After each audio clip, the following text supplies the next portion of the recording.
Syaitan duduk bisik kat telinga kita. Dia kata apa? Dia kata jangan maafkan orang.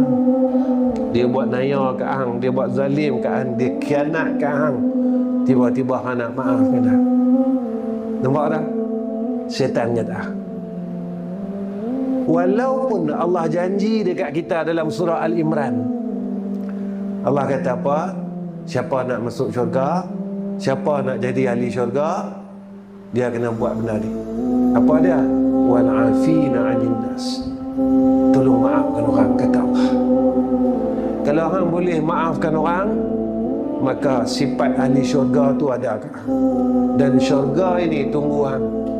Kita layak menjadi ahli syurga kerana kita sanggup membayar kesakitan memaafkan orang lain ini.